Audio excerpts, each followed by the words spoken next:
Dear students, today I am going to discuss and explain The Snail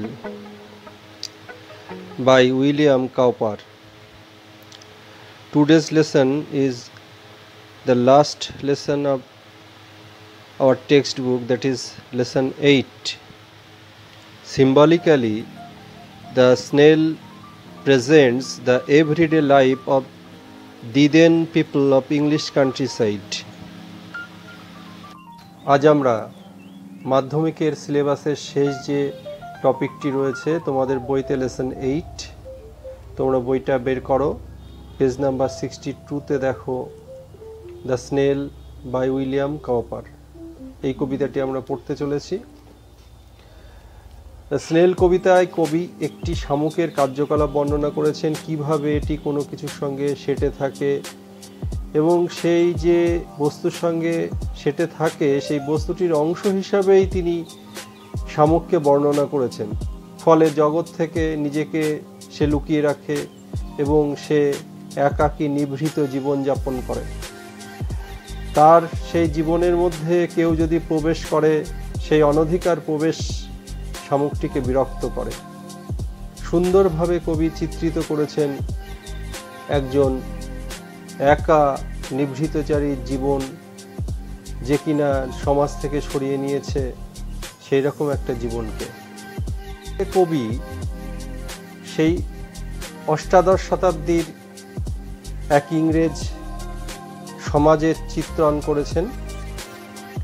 সেই সময়কার লোকজন, তাদের যে আচার আচরণ, সব কিছুকে তিনি এখানে চিত্রিত করেছেন। আমরা যদি পজিটিভভাবে ভাবি তবে আমরা দেখব যে শামুক কবিতাটি একটা সুন্দর নিজস্ব জগতের যে রচনা, যেখানে কিনা আমরা অত্যন্ত দামি কিছু পেতে পারি জীবন থেকে, সেটাও দেখিয়েছে। আমরা তো সব কিছু বাইরে খোঁজার চেষ্টা করি, অথচ নিজের মধ্যেও যে সুন্দর সোনার এক এলডোরাডো অবস্থিত রয়েছে সেটা আমরা খুঁজে পেতে পারি যদি নিজেকে নিয়ে আমরা অত্যন্ত ভাবনা চিন্তা করি এবং নিজেকে প্রকাশ করতে পারি। Now let us go through page number 62, the author and the text.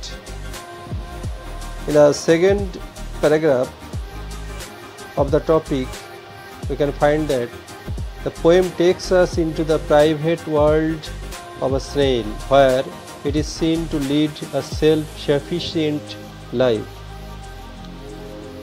এখানে private world of a snail বলতে শামুকের নিজস্ব জগতের কথা বলা হয়েছে এবং সেলফ সাফিসিয়েন্ট লাইফ বলতে স্বয়ংসম্পূর্ণ জীবনযাপনের কথা বলা হয়েছে। অর্থাৎ কবিতাটি আমাদেরকে শামুকের এক নিজস্ব জগতে নিয়ে যায়, যেখানে শামুকটি এক স্বয়ংসম্পূর্ণ জীবনযাপন করে। The second line, we are allowed to observe in minute detail the small yet self-contained world in which a snail lives.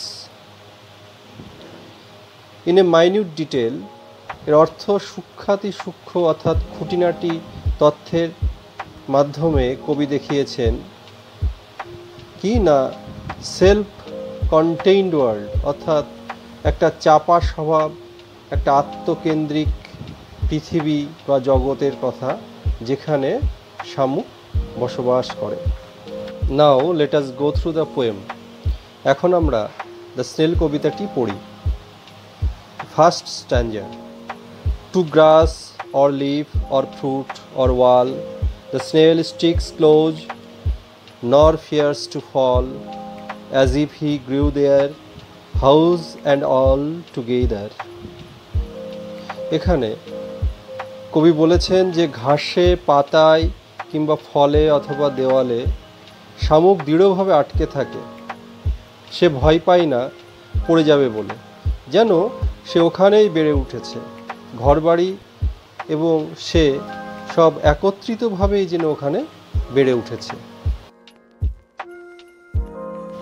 এই স্ট্যাঞ্জাতে স্টিক্স ক্লোজ এটা বলতে বোঝানো হয়েছে দৃঢ়ভাবে আটকে থাকে। আর নর ফিয়ার্স টু ফল, অর্থাৎ সে পড়ে যাবে বলে কোনো ভয় পায় না। Now second stanza. Within that house secure he hides when danger imminent betides of storm or other harm besides of weather। এর অর্থ হলো সেই ঘরের মধ্যে শামুক নিরাপদে লুকিয়ে থাকে যখন আসন্ন বিপদ ঘটতে চলেছে, তা সে ঝড় বৃষ্টি বা অন্যান্য কোনো অনিষ্টকারী কোনো বিপদ, সে আবহাওয়ার চাইতে অন্য কিছু হতে পারে, তখন সে কি করে? সে নিরাপদে ঘরের মধ্যে লুকিয়ে থাকে। এখানে যে শব্দটা আমরা প্রথমে পাচ্ছি সিকিওর, অর্থাৎ নিরাপদে, এবং হাইডস লুকিয়ে থাকা, আর ডেঞ্জার ইমিনন্ট এর অর্থ হচ্ছে লাইকলি টু হ্যাপেন সুন। তোমরা ওয়ার্ড নেস্টের মধ্যে পেয়ে যাবে, অর্থাৎ আসন্ন বিপদ যেটা ঘটতে চলেছে সেই আসন্নতাকে বোঝানো হয় ইমিনন্ট শব্দটার মাধ্যমে। স্টর্ম ঝড়, এবং আদার হার্ম অন্যান্য যে সমস্ত অনিষ্ট ব্যাপার স্যাপার বা বিপদের কথা এখানে প্রকাশিত হয়েছে। Now third stanza. Give but his horns the slightest touch, his self collecting power is such, he shrinks into his house with much displeasure. অর্থাৎ তার সুরগুলোতে শুধু যদি আলতো ছোঁয়া দাও, তার আত্মসংবরণ এর ক্ষমতা, অর্থাৎ নিজেকে নিয়ন্ত্রিত করা, অর্থাৎ নিজেকে গুটিয়ে নেওয়ার যে ক্ষমতা, সে এমনই, সে সংকুচিত হয়ে ঘরের মধ্যে সে অত্যন্ত বিরক্ত সহকারে গুটিয়ে যায়। এই স্ট্যাঞ্জাতে আমরা যে নতুন শব্দগুলি পাচ্ছি, প্রথমত হর্নস অর্থাৎ সুর বা শিং বলতে পারি আমরা, এখানে তার সুরের কথাই প্রকাশিত হয়েছে। স্লাইটেস্ট টাচ অর্থাৎ আলতো ছোঁয়া, সেলফ কালেক্টিং পাওয়ার আত্মনিয়ন্ত্রিত ক্ষমতা, শ্রিঙ্কস সংকুচিত হওয়া বা গুটিয়ে যাওয়া, আর ডিসপ্লেজার অর্থাৎ বিরক্তি। নাও স্ট্যাঞ্জা 4। Wherever he dwells alone, except himself has chattels none, well satisfied to be his own whole treasure। এই স্ট্যাঞ্জাতে একটা আত্মরম্ভিতা প্রকাশ পেয়েছে, যেখানে প্রকাশ হচ্ছে যে যেখানে সে থাকে সে একা থাকে, নিজস্বতা বলতে তার কিছুই নেই নিজে ছাড়া, এবং নিজেই হচ্ছে তার সমস্ত সঞ্চিত ধন, এবং সেজন্যই সে পরিতৃপ্ত। যে শব্দগুলো আমরা এখানে পাচ্ছি সেটা হচ্ছে ডোয়েলস অর্থাৎ বসবাস করা, থাকা, অ্যালোন একাকী, এক্সেপ্ট অর্থাৎ ছাড়া, চ্যাটেলস অর্থাৎ নিজস্ব যে সম্পত্তি, নিজস্ব যে বিলঙ্গিংস, সেই নিজস্ব কথাটা চ্যাটেল শব্দটার মধ্যে দিয়ে প্রকাশ পেয়েছে। স্যাটিসফাইড অর্থাৎ পরিতৃপ্ত, এবং ট্রেজার অর্থাৎ সঞ্চিত ধন। নাও ফিফথ স্ট্যাঞ্জা। এক্ষেত্রে বলে রাখি যে কিছু পুরনো প্রকাশিত বইতে ফিফথ এবং সিক্সথ স্ট্যাঞ্জাটা নেই। 2019-এ West Bengal Board of Secondary Education থেকে যে বই প্রকাশ করে তাতে এই ফিফথ এবং সিক্সথ স্ট্যাঞ্জা জুড়ে দেওয়া হয়েছে। তো আমরা চলো সিক্সথ স্ট্যাঞ্জাটা দেখে নিই। Thus hermit like his life he lives, nor partner of his banquet needs, and if he meets one only feeds the faster। এই স্তবকে কবি বলতে চেয়েছেন এইভাবে ঋষির মতো সে তার জীবন পরিচালনা করে, বা তার সান্ধ্যকালীন ভোজসভাতেও তার কোনো সঙ্গীর প্রয়োজন নেই, এবং যদি কারোর সাথে দেখা হয় সে কিন্তু খুব দ্রুত গতিতে খেতে থাকে, অর্থাৎ খাদ্য গ্রহণের দ্রুততা সে বাড়িয়ে দেয়। এই স্ট্যানজাতে যে শব্দগুলি আমরা পাচ্ছি, দাস এইভাবে, হারমিট অর্থাৎ ঋষি, এবং লিডস অর্থাৎ পরিচালনা করা, ব্যাংকোয়েট অর্থাৎ সান্ধ্যকালীন ভোজসভা, মিটস দেখা পাওয়া, ফিডস খাদ্য গ্রহণ করা বা খাওয়ানো, এবং ফাস্টার দ্রুততর। নাও we reach our last stanza, that is stanza 6. Let us read. Who seeks him must be worse than blind. He and his house are so combined. If finding it he fails to find its master. এখানে কবি বলতে চেয়েছেন, যে তাকে চায় অর্থাৎ যে শামুকটির সাথে দেখা করতে চায় তার পরিস্থিতি অবশ্যই একজন অন্ধের থেকেও খারাপ।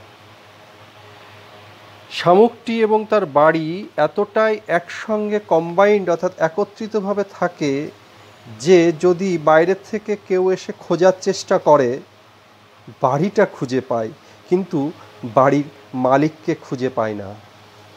এই স্তবকে আমরা যে নতুন শব্দগুলি পেলাম সেগুলি হচ্ছে সিক্স অর্থাৎ খোঁজা, ওয়ার্স ব্যাড এর কম্পারেটিভ ডিগ্রি ব্যাড, ওয়ার্স ওয়ার্স্ট, ব্লাইন্ড অন্ধ,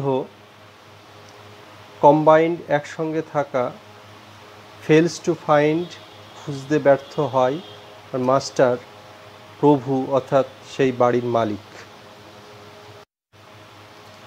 কবিতাটিকে নিয়ে ডাইভার্স মতামত রয়েছে, বিভিন্ন বৈচিত্র্যপূর্ণ মতামত, নেগেটিভ পজিটিভ বিভিন্ন মতামত ক্রিটিকরা দিয়েছেন। যেমন কবিতাটি আমাদের nature poet William Cowper 18th সেঞ্চুরিতে যখন লিখেছিলেন তখনকার ইংরেজ যে লোকজনের আত্মরম্ভিতা, নিজেদের মধ্যে গুটিয়ে থাকা, সেটা প্রকাশ পায়।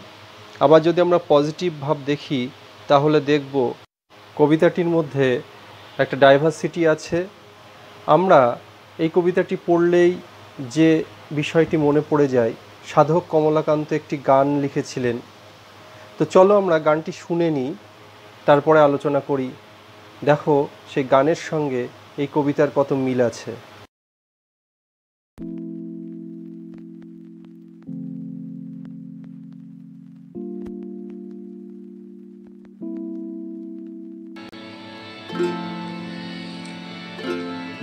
আপনাতে মন আপনি থেকো, যেও না কারো ঘরে। আপনাতে মন আপনি থেকো, যেও না কারো ঘরে। যা চাইবি তা বসে পাবি, যা চাইবি তা বসে পাবি। খোঁজ নিজ অন্তঃপুরে, আপনাতে। দেখো এই গানটির সঙ্গে আমাদের কবিতাটির কত মিল। এই গানের মতোই কবিতাতে কবি বলেছেন যে আমরা একটা হারমিটের মতো যদি মেডিটেশন করি, if we engage in a meditation like a hermit, the lifestyle of a recluse is what the poet wants to depict through the allegory of a snail. অর্থাৎ আমরা যদি সেই ঋষির মতো ধ্যানে মগ্ন থেকে আমাদের কাজ চালিয়ে যেতে পারি তবেই আমরা সফলতা পাব। একজন নির্ভীতচারী যে কিনা ধ্যানে মগ্ন এবং সে নিজেকে উজাড় করে সমাজের জন্য দান করতে পারে, তখনই যে কিনা নিজের জীবনকে নিয়ে চর্চা করতে পারে। সেই নিভৃতচারীর জীবনচর্যাকে কবি একটি শামুকের মধ্যে রূপকের সাহায্যে তুলে ধরেছেন এই কবিতায়।